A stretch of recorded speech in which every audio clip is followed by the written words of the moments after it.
abaixo do nível de uma barragem de rejeitos exatamente de minério de ferro. Dona Maria mal dorme à noite. O medo da barragem de rejeitos da mineradora Itamina ceder é um pesadelo. Nossa preocupação é que se acontecer aqui em cima da Itaminas, vai arrebentar conosco, que acabar conosco. Eu tenho meu marido acamado. Eles dizem que vão avisar. Avisar. Como que eu vou subir correndo com meu marido para a parte mais alta? Dona Ivone diz que, há cerca de um ano, funcionários da mineradora visitaram as famílias e fizeram um levantamento da quantidade de moradores e de bens materiais para uma indenização no caso de um desastre. Eles perguntam quantos aparelhos de televisão a gente tem, rádio, geladeira, micro-ondas, sofá, quantos moradores na casa, quantos cômodos tem a casa.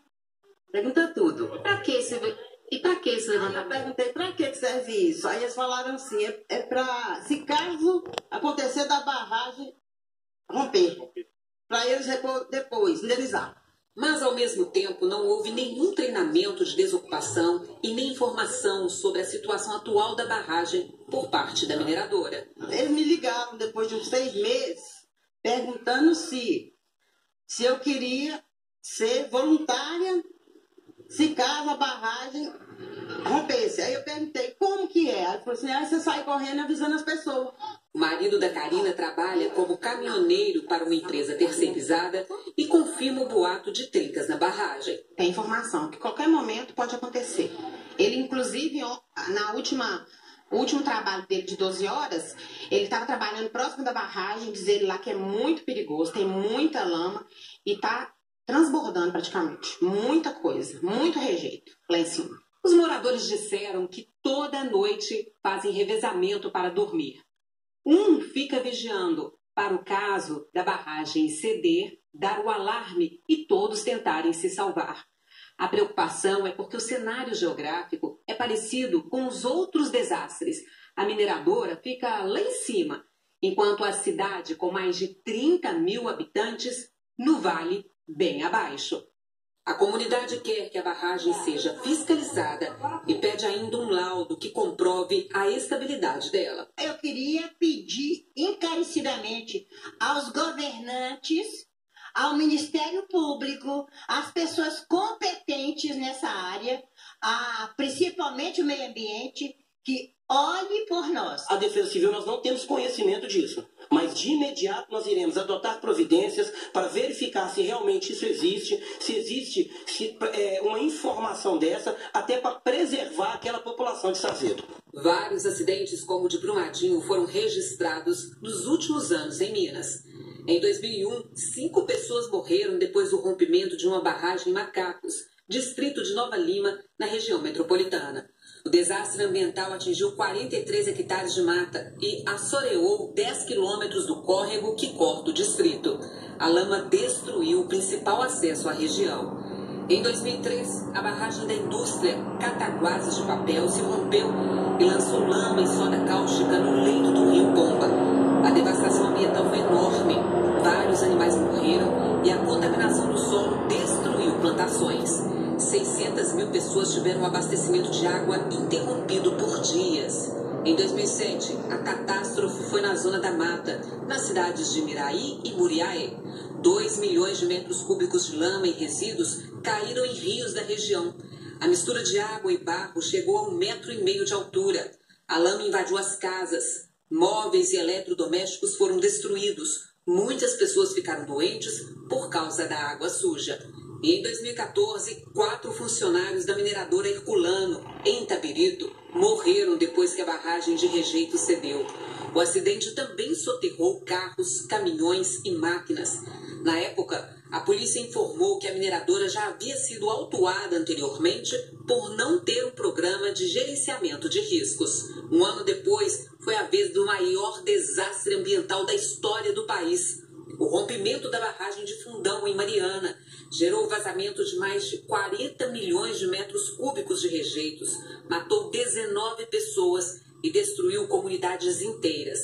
A lama percorreu mais de 600 quilômetros e chegou ao mar. Nós temos um histórico de muitos rompimentos de barragem e a possibilidade de ter outros, infelizmente, pode acontecer porque nós temos muitas barragens de rejeito. Para esta ambientalista, o rompimento da barragem de Fundão em Mariana poderia ter servido de lição para que outras vidas humanas e a natureza fossem preservadas. Mas não foi bem isso que aconteceu. Não vimos por parte dos atores, que são os entes institucionais, que tinham que ter feito as coisas certas, sejam no âmbito do executivo, no âmbito do legislativo, em todas as frentes. Não, é como se não tivesse acontecido o rompimento da Samarco. Ainda de acordo com ela, as mortes de Brumadinho poderiam ter sido evitadas se o governo tivesse ouvido o apelo popular apresentado em audiências públicas, que pedia a interrupção dos trabalhos em mineradoras em que a circulação de funcionários ficava abaixo do nível das barragens. A lei define zona de autossalvamento, o lugar onde as autoridades não têm como garantir o seu resgate.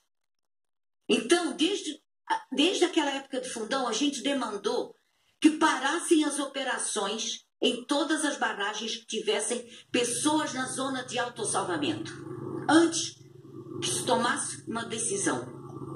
Não adiantou fazer isso. Esse projeto de lei Mar de Lama Nunca Mais, que a gente entregou na Assembleia Legislativa em 2016, Ministério Público ou Sociedade Civil, naquela época do Ministério Público, com 57 mil assinaturas, cerca disso.